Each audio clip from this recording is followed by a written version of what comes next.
వెంకమ్మ, మా అబ్బాయి మీరు ఒక పర్యాయం ఇంగ్లీష్ మాట్లాడండి బాబు. అమ్మ దినమ్మ భలే అడిగింది. సో ఇప్పుడు గిరీశం వెంకటేశం ఇంగ్లీష్లో ఏం మాట్లాడుంటారు? ఇది కన్యాశుల్కము.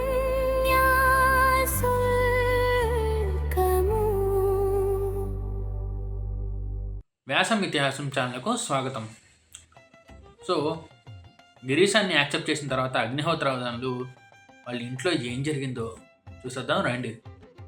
గిరీశం, దానికేమండి, తమ వంటి పెద్దలు అనడం మాలాంటి కుర్రవాళ్ళు పడడం విధాయకువే కదండి. కర్ణాటక శాస్త్రం తనలో ఈనాళ్ళకి మా అగ్నిహోత్రుడికి తగినవాడు దొరికాడు. అగ్నిహోత్రావధానులు, చూసారా అండి, మీ పేరేమిటండి? గిరీశం, గిరీశం అంటారండి. అగ్నిహోత్రావధానులు, చూసారా అండి గిరీశం గారు, మా కర్ణాటక శాస్త్రులు వట్టి అవకతవక మనిషి. మంచి చెడ్డ ఏమీ వాడు మనసుకు ఎక్కదు. అల్లుడు చచ్చిపోయినాడంటే అందువల్ల ఎంత లాభం కలిగింది. నేను ఈ మధ్య దాఖలేయించిన పిటిషన్ను మీ ఆర్డరు చదువు పెట్టండి. గదిలోకి వెళ్ళి తెచ్చి గిరీశం చేతికి ఇచ్చును. గిరీశం చూసి, ఎవడో తెలివి తక్కువ గుమస్తా రాసినట్టుంది, అక్షర పోలికే లేదండి. అగ్నిహోత్రావధానులు, మా వకీలు గడగడ చదివేశాడండి. గిరీశం, నేను మాత్రం చదవలేకనా, అంతకన్నా గళగ్రాహిగా చదువుతాను.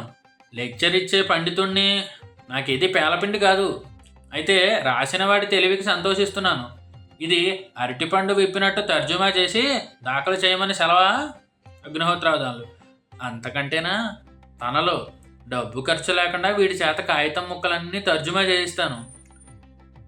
గిరీశం, ఇంకా ఇంగ్లీష్ కాగితాలు ఏమన్నా ఉంటే నా మీద పారేయండి, తర్జుమా చేసి పెడతాను. అగ్నిహోత్రావధానులు, అట్లాగే. వెంకమ్మ, మా అబ్బాయి మీరు ఒక పర్యాయం ఇంగ్లీష్ మాట్లాడండి బాబు. అమ్మ దినమ్మ భలే అడిగింది.